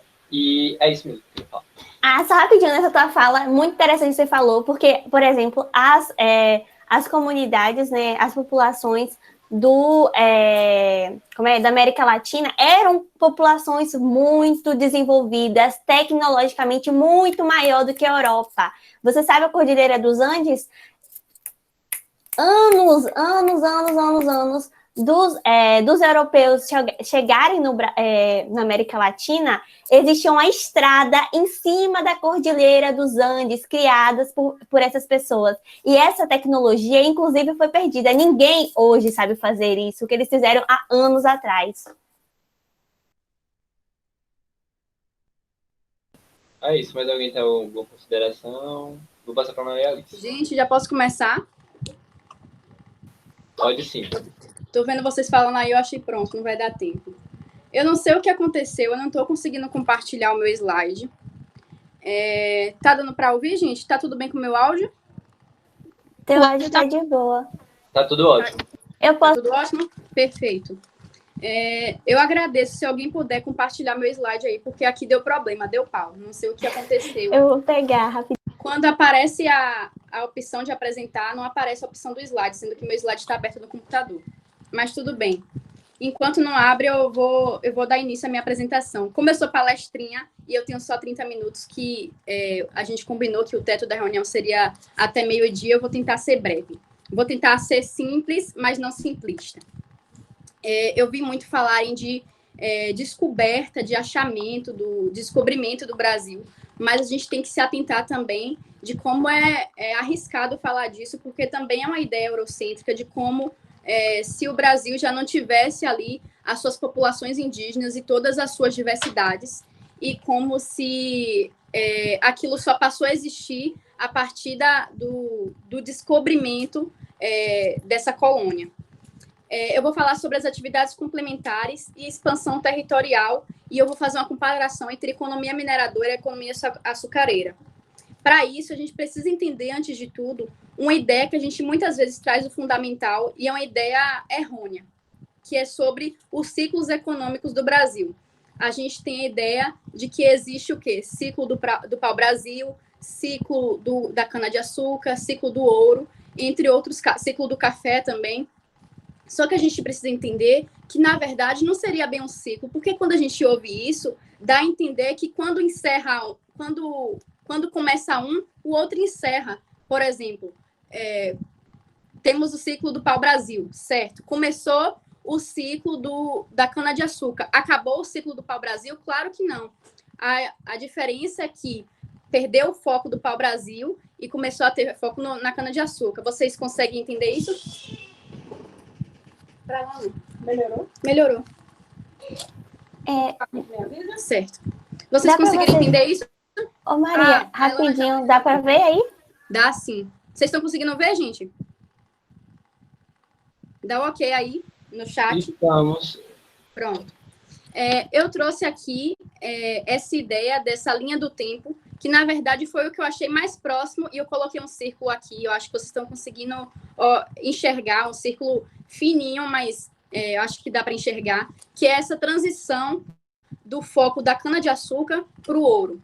Aí, como meu foco nisso, aí vocês podem ver aqui, período colonial, 1530 a 1822, século XVI a século XIX. E aí, esse é meu foco da minha discussão. Entendendo isso, que não existe essa ideia de ciclo, né? Que não é porque um ciclo começou que o outro terminou, e que houve essa transição, sim, da cana-de-açúcar para o ouro, mas que nenhum dos dois deixou de existir. No caso, que a cana-de-açúcar não deixou de existir por causa do ouro. A gente precisa entender, eu entendo atividades complementares como aquelas atividades que não são, na verdade, o centro da economia. Nesse caso, não são nem cana-de-açúcar, nem são ouro, mas não deixam de ser importantes. E aí, nesse caso, eu destaco o ouro antes do seu foco e na época da cana-de-açúcar, porque a gente tem a ideia de que o ouro só surgiu na interiorização do Brasil, nas Minas Gerais, mas a gente tem ouro, por exemplo, próximo do litoral, né, que é na Chapada Diamantina, por exemplo. E aí, a diferença é que esse ouro começou a ser constantemente mais achado e foi essencial para Portugal, porque encheu os cofres públicos. Os cofres públicos não, gente, desculpa. Os cofres lusitanos. A gente não tá numa república para dizer cofre público. A gente está numa época de monarquia, e aí precisa falar sobre esses cofres voltados para a coroa portuguesa. Já falei desse mito da falta de dinamização econômica, e sobre, além dessa expansão da busca pelo ouro e por outros minérios, tem também a expansão pecuária, que eu acho que a gente acaba citando bem pouco. A expansão pecuária, a atividade pecuária no Brasil começou no século XVI, então não é uma coisa inédita, sabe? Matar o Pantanal, destruir os biomas para pasto e para soja, não é uma coisa tão recente, entendeu? É cada vez mais forte, mas já vinha acontecendo desde o século XVI, já é datado desde o século XVI. E aí, além da pecuária, dos minérios, nós temos também, como fator fundamental numa sociedade escravagista, nós temos também a exploração desses escravos como fator econômico, né? Aí, como nós estamos vivendo uma sociedade escravocrata, é muito importante que tenha essa escravidão para manter a economia. A escravidão, basicamente, é a base da economia no Brasil colônia, né? Se você pensar que indígenas e negros escravizados eram as mãos e pés desse sistema, e que os traficantes também ganhavam muito com isso. Então, também era fundamental para a economia, essa exploração, essa escravidão. E aí, trazendo para o Brasil contemporâneo, que eu acho importante a gente sempre fazer essa ligação, até porque o Enem exige isso, né? O Enem exige isso porque o Enem não é uma prova basicamente conteudista. O Enem é uma prova analítica, uma prova de análise, uma prova de lógica. Você precisa, tudo bem que você entenda que aconteceu tal coisa, mas do que você consegue tirar disso? Quais são as relações com o dia de hoje? É isso que eu estou querendo dizer, sabe? E que é fundamental que a gente consiga fazer essas relações. É fácil a gente gravar o conteúdo, mas é difícil quando a gente parte para análise. E aí, partindo para análise, como a gente não houve nunca uma distribuição de renda mais adequada, a gente tem uma distribuição de renda muito concentrada na mão de poucos, e a gente nunca teve uma reforma agrária, aí esses descendentes dessas elites escravocratas é a que ainda estão mandando no país, sabe? Vocês estão entendendo o que eu quero dizer? E aí, essa mesma elite do pasto, essa elite do gado, essa elite pecuária, mineradora, latifundiária, que também está destruindo os biomas, por exemplo, que está destruindo o Pantanal para fazer pasto para boi e que está desmatando a Amazônia. E aí, você pode passar, Ilana? Quem tá apresentando é a Ilana, né? Passa, por favor. Certo. Aí eu trouxe aqui o Monumento às Bandeiras. O Monumento às Bandeiras, gente, fica localizado em São Paulo e é uma referência, é uma homenagem aos bandeirantes. E por que eu trouxe ele? Porque os bandeirantes foram cruciais para essa expansão territorial, para esse processo de interiorização brasileira. E, no caso, brasileira não, mas da colônia, né? Da colônia de Portugal. Brasileira é o que é hoje, no caso. E aí, esses homens são tão saudados, principalmente na região sudoeste do país, principalmente São Paulo, e eles são tratados como heróis da nação, né? Porque, na verdade, eles foram importantes para essa expansão territorial. E eles eram da maioria da capitania de São Vicente. Isso, Ilana. E aí, como eles eram na maioria da capitania de São Vicente, acabou havendo uma influência nessa construção de herói nacional em São Paulo, principalmente. Tanto que, como eu já falei, esse monumento fica localizado em São Paulo. E o que eram esses bandeirantes, gente? Esses bandeirantes eram homens brancos ou pardos, pobres, que eram propostos a eles uma recompensa na tentativa de explorar e de caçar. O caçar é um termo errado, porque caçar a gente se refere a bicho, né? Mas, no momento, eu não consigo substituir por outra palavra. Uma caçada a esses indígenas, sejam eles fugidos de engenho, ou sejam eles indígenas libertos. E aí era oferecido a eles uma recompensa. E, futuramente, também uma perseguição. Isso, Clécio. Esses indígenas eram perseguidos por esses bandeirantes. E, futuramente, eles também seriam muito responsáveis para o ataque dos quilombos também. Isso. Faz sentido, Emanuel, porque na época eles viam como animais mesmo. E aí, como eu já falei, eles foram responsáveis pela captura desses indígenas. E, como eu já falei, eles são vistos como figuras importantes. E aí eu queria fazer uma comparação aqui, porque a Ilana falou sobre a Companhia de Jesus, e a gente precisa entender que quando os jesuítas chegaram, a gente sabe que morreram muitos indígenas, né? Foi um genocídio. Mas se não fossem os jesuítas, eu não estou querendo colocar ele no lugar de Branco Salvador, mas o que eu estou querendo dizer é que se não fossem os jesuítas, teriam morrido muito mais indígenas, porque tem a questão de eles converterem esses indígenas para a fé. Então, de certa forma, acaba sendo ruim também, porque eu não tiro a vida desses povos, mas eu violento eles simbolicamente a partir da aculturação. Eu mostro para eles que minha cultura é superior, que minha cultura que é a certa e que a deles é errada. Em troca disso, eu não tiro a vida deles. E aí, como vocês estavam discutindo sobre a diferença da escravidão indígena para a escravidão africana, vale trazer também que a ideia de Ailana é correta de que os indígenas eram vistos como crianças, os indígenas eram vistos como inocentes, como ovelhas fora do norte, sabe? Faltava um norte para os indígenas. Já os negros eram vistos como um povo sem alma. Negro era visto como bicho mesmo. Era visto como se não tivesse nenhuma possibilidade de salvação a eles. E era por isso que a própria Igreja Católica apoiava a escravidão e a morte desses negros. Porque eles eram vistos como bichos sem alma. E aí, se eu tenho, de um lado, os jesuítas ajudando na salvação física, né? Porque ainda tem uma aculturação. Eu tenho, de um lado, os jesuítas ajudando que esses indígenas vivam, eu tenho na contramão os bandeirantes que foram super responsáveis pelo genocídio, pela escravidão desses povos indígenas. E aí, como eu já falei, né, os jesuítas salvaram, não porque eles eram bonzinhos, né, eles estavam perdendo, a Igreja Católica estava perdendo a sua hegemonia na Europa, então ela veio aqui para ter essa retomada de poder.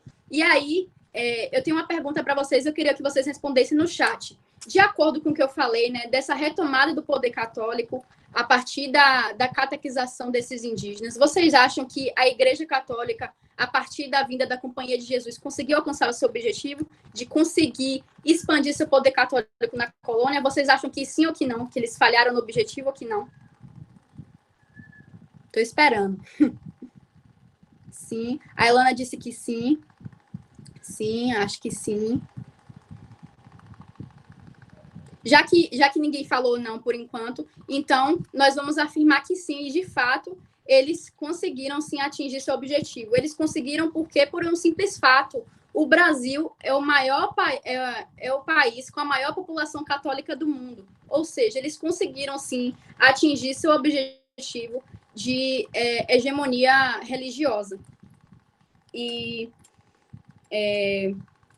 estou vendo aqui minha cola. É isso. E aí, é por isso que eles conseguiram alcançar esse objetivo, porque o Brasil representa aí 10% da população católica no mundo. E é muita coisa para um país só. Então, fora do Vaticano, ele é um país que é extremamente católico, Brasil. Como eu já falei, agora voltando para o foco do monumento, né? A gente precisa entender como a gente precisa refletir como a gente tem muitas coisas no nosso dia a dia que fazem referências genocidas e escravistas, que fazem referência a esse passado cruel brasileiro, né? Que aí, no caso, os bandeirantes que foram genocidas e escravos e foram responsáveis por esse ataque. E aí, como atividade de casa, porque nós somos assim, a gente já passou a atividade de casa, eu gostaria que vocês depois refletissem em coisas do seu dia a dia, pode ser coisas do nome de avenida, nome de rua, nome do seu bairro, que faça referência a algo ou alguém que possa ser, que tem uma referência aí ruim, negativa. Por exemplo, o nome da sua rua pode ser referência a um senhor de escravos ou a um dono de engenho. E aí eu queria que vocês refletissem sobre isso, sobre como essas coisas estão intrínsecas no nosso dia a dia. E aproveitando, falando sobre monumentos, eu queria trazer também um fato recente, porque além da questão analítica, o Enem também traz muito sobre a atualidade, né? Que com a onda de protestos sobre... Não precisa passar agora não, Elana. Que a onda de protestos sobre vidas negras importam, trouxe também a questão do... não sei se vocês ficaram sabendo da notícia do monumento, da estátua que foi destruída em Londres, de um traficante negreiro. Ela foi destruída e foi jogada no lago. E aí para a gente refletir sobre essas influências, né? Aí não estou querendo convocar ninguém para destruir o monumento às bandeiras, né? Mas se vocês quiserem, eu acho interessante, porque eu acho que ainda conta muito sobre o nosso passado cruel. Pode passar agora, Elana.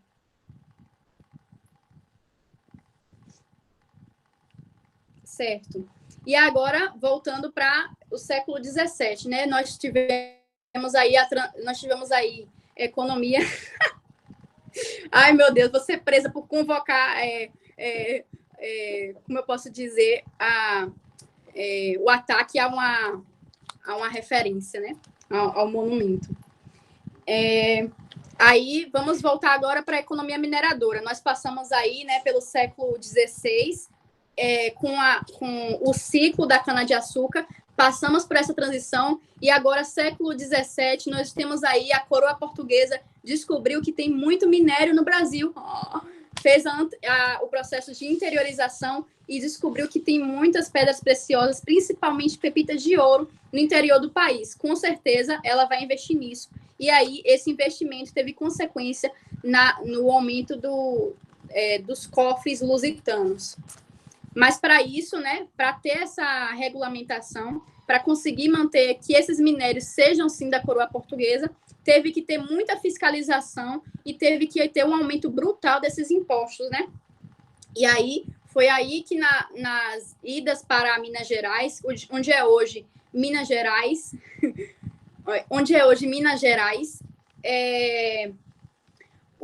a coroa portuguesa estabeleceu fiscalizações para, como se fosse um pedágio, se eu posso dizer assim, para conseguir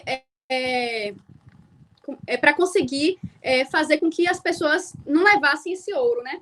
E aí eu trouxe o exemplo do Santo do Paoco, que foi a principal forma, a forma mais conhecida e mais disseminada de tentar burlar essas regras, né? Aqui vocês conseguem ver na terceira imagem, ó, não tem nada por dentro do santo, é um santo de madeira, você cavuca ele, e aí você coloca como se fosse uma entradazinha nas costas do santo, pode ser nas costas ou então no pé do santo, né?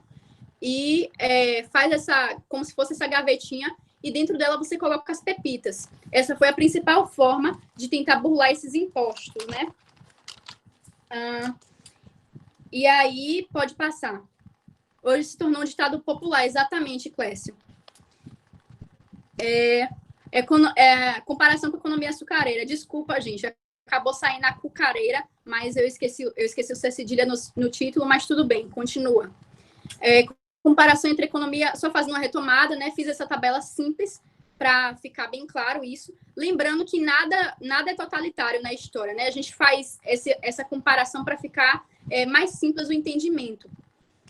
Aqui, economia açucareira, século XVI, mineradora, 17.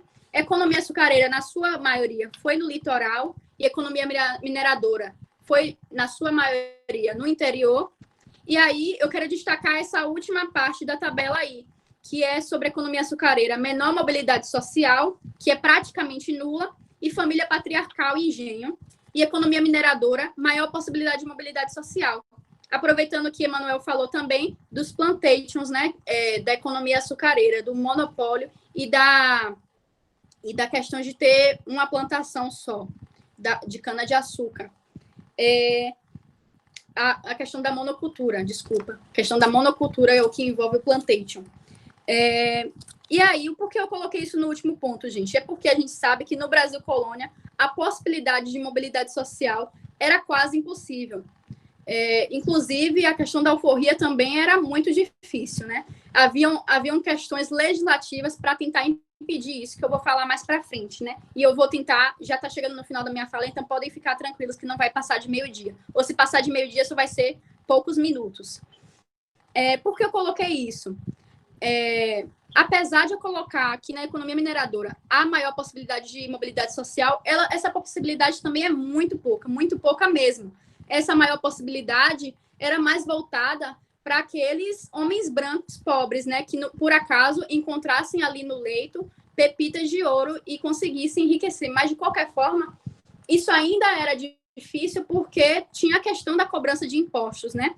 Então, de alguma forma, ele teria que esconder isso. Muitos também, eu esqueci de falar, além do Santo do Paoco, tinha também pessoas que engoliam as pepitas, né? E na hora de defecar, de cagar mesmo, na hora de defecar, acabavam soltando essas pepitas de ouro. Isso era comum entre escravos e bandeirantes. Só que aí, porque eu coloquei maior possibilidade, mesmo essa possibilidade sendo muito, pense numa possibilidade muito pouca, não era muito diferente da economia açucareira. Se na economia açucareira era praticamente nula, na mineradora era ainda assim muitíssimo baixa, porque haviam estratégias legislativas e sistêmicas para que isso não ocorresse. Eu já falei dos impostos, e aí eu quero falar agora da carta de alforria. Na carta de alforria, a carta de alforria era muito vaga, gente. As normas, as leis sobre a carta de alforria eram muito vagas. Não tinham valor expresso do que escravo teria que pagar para conseguir sua alforria. Então, ele poderia descobrir hoje várias pepitas de ouro, mostrar para o senhor de engenho que ele quer e falar assim, olha, eu quero a minha alforria, estou dando um exemplo aqui hipotético, gente, olha, eu quero a minha alforria, e o senhor de engenho dizer, não, é muito pouco, não vou te dar a alforria, não. Então, eram coisas muito vagas que impediam também essa mobilização, sabe? eu poderia dizer que a alforria é proporcional à lei do sexagenário e à lei áurea, porque todas as três normas, leis, elas implicavam, elas tornavam ainda mais difíceis o processo de libertação desses escravos. Eu já falei da carta de alforria, que não era simples de conseguir, era muito difícil para um escravo conseguir uma carta de alforria. A lei do sexagenário, para quem não lembra, é uma lei que diz que quando o escravo chega aos 60 anos, ele pode ser livre, ele é livre. Um escravo, a partir dos 60 anos, ele é livre, obrigatoriamente livre. Agora, o que significa eu dizer, em pleno século 16 a 18, que o escravo é livre, sendo que a média de idade no Brasil colônia era na faixa de 30 anos, era na casa dos 30 anos. Então, 60 anos naquela época era como se fosse o 100 no século 21, sabe? Então, era muito difícil uma pessoa chegar nos 60 anos.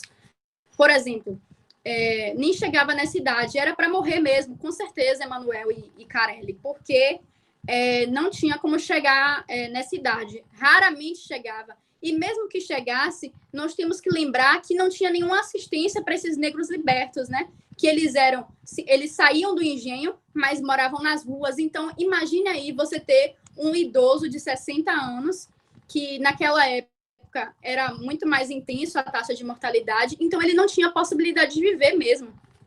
Então, a lei do sexagenário era basicamente uma mentira, né? E aí, falando sobre a Lei Áurea agora, né? A Lei Áurea, ela acabou... A gente tem que entender outra coisa também. Não é que a Lei Áurea tenha acabado com a escravidão, até porque ainda existiu e ainda existe tráfico de pessoas, né? E naquele tempo também existiu o tráfico negreiro, sem a autorização, mesmo depois da Lei Áurea, né? Sempre havia uma forma de esconder esses negros, essas pessoas retiradas do seu território. E aí, a gente precisa lembrar que com o fim da escravidão sistêmica, porque foi isso que aconteceu de fato, a escravidão parou de ser a base do sistema do Brasil colônia, foi isso que aconteceu com a Lei Áurea, foi isso que a Lei Áurea determinou. Então, com isso, depois disso, essas pessoas, esses negros ficaram libertos, mas eles ficaram ao léu, né? Eles viraram moradores de rua, muitos deles tiveram que voltar para os seus engenhos. Então, a Lei Áurea virou uma farsa, né? Essa ideia de que... Deixa eu ver meu tempo. Essa ideia de que a gente tem, muitas vezes, vinda do fundamental, de que Princesa Isabel é a salvadora, vista como a salvadora dos escravos, ela amava os escravos, ela queria acabar com a abolição, tudo isso é uma farsa, é uma mentira, né? Outra coisa que eu queria trazer também, que a gente precisa, quando a gente olha para o passado histórico, a gente precisa olhar com os mesmos olhos daquela época. Por exemplo, eu falei sobre a questão da idade, né? Eu tenho 17 anos. Eu, com 17 anos, seria considerada no Brasil colônia uma mulher madura que já poderia ter filhos, por exemplo. E daqui a uns anos eu já poderia ser avó. Em pouquíssimos anos, tipo na faixa dos 20, 24 anos, 25, eu já poderia ser avó também. A gente precisa entender que nessa época não tinha ideia de infância e adolescência, por exemplo, e que isso também é fundamental para esse entendimento. Então, por exemplo, não existia essa ideia de pedofilia ou de trabalho infantil, né? Porque as pessoas viam as crianças como adultos pequenos. Então, é por isso que era comum casamentos entre princesas de 12, 14 anos com caras muito mais velhos, e isso não era visto como pedofilia, porque para eles ela já estava apta para casar, para ter filhos, e que ela só era uma mulher adulta. Ela já era uma adulta e que ela só faria crescer, só faria mudar de altura. É isso. Aí, mais embaixo, pode passar, Elana. Eu fiz um resumão que depois, como já está perto do meu tempo, foi basicamente o que eu falei, e vocês depois podem dar uma olhada. Pode passar mais. Eu falei sobre a onda de protestos de vidas negras importam. Eu trouxe aqui 2 prints, né? O primeiro era... A qualidade não está muito legal, mas tudo bem. O primeiro foi sobre o que eu falei da estátua que foi quebrada em Londres. E o segundo, que eu achei interessante, que eu vi, foi que aconteceu há 2 semanas, né? Que outro monumento foi danificado por esses manifestantes, que foi de um conquistador, foi de um colonizador. Isso foi na Colômbia. Aí pode passar. Depois vocês podem olhar isso com carinho, que vai estar disponível no Drive. Aí foram minhas referências. Gente, se vocês puderem, se vocês tiverem tempo, olhem essas pessoas, esses intelectuais, esses historiadores e antropólogos com mais carinho, porque eles são fundamentais para o Enem. E podem ter, muitas vezes, textos deles na prova de humanas, porque eles são fundamentais para o entendimento do Brasil colônia. Eu vou dar destaque para a Lilia Schwartz. Lila Schwartz aqui, ó, Segredos Internos. Ela é nossa contemporânea, ela ainda está viva, tá, gente? Ela é uma antropóloga, historiadora. Ela esteve envolvida recentemente na polêmica de Beyoncé, mas apesar disso, ela deu o deslize, claro, ela estava totalmente errada, mas ela não deixa de ser inteligentíssima para a gente entender a história do Brasil e a relação antropológica disso. E aí, no final, como nós chegamos no final da nossa apresentação, eu deixo para vocês uma recomendação, que é uma entrevista na Roda Viva, uma entrevista recente, pode digitar Roda Viva, Lilia Schwartz, que ela faz um alelo, ela faz uma comparação entre Brasil colônia e Brasil de Jair Bolsonaro. Eu acho incrível, para a gente entender também que Bolsonaro, ele não é um conservador, ele tem muito mais a ver com o nosso Brasil colônia do que com o Brasil contemporâneo, com o Brasil do século XXI. E é uma entrevista, assim, incrível. Eu gostei muito. E ela traz, claro, dados históricos, fatos históricos, que é a área dela, né? É isso. Muito obrigada pela atenção, gente. Um beijo.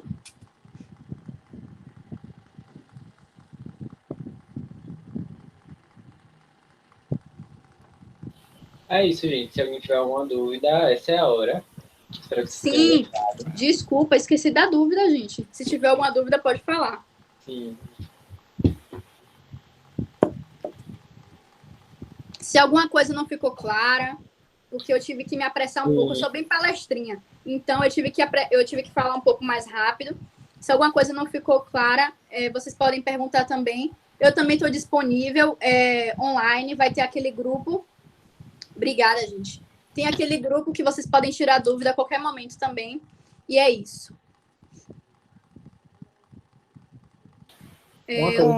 Laftel não está no grupo, não, gente. Laftel é Levi, gente. Oi, Levi. Uma coisa que eu espero muito da gente é que a gente não enxergue a história como um assunto, conteúdo somente do Enem. Porque história é o que a gente vive hoje. Se a gente não entende o que aconteceu antes do hoje, a gente não sabe o que vai ser do nosso futuro. A gente não enxerga. Verdade. Com certeza. Então, a história, ela serve para a gente visualizar de cima as coisas, sabe? Por que a sociedade de hoje está desse jeito? Por que as ações de tal pessoa é daquele jeito? Talvez aquela ação não foi feita de hoje, sabe? Ela já tem sido premeditada há anos. Então, tipo, o racismo no Brasil não é algo de agora. É algo que já acontece e está na nossa estrutura social, está no desenvolvimento da nossa sociedade. E se a gente for parar para perceber, ainda tem pessoas que hoje são escravizadas de formas diferentes. E cabe ressaltar que a escravidão aqui no Brasil teve tudo.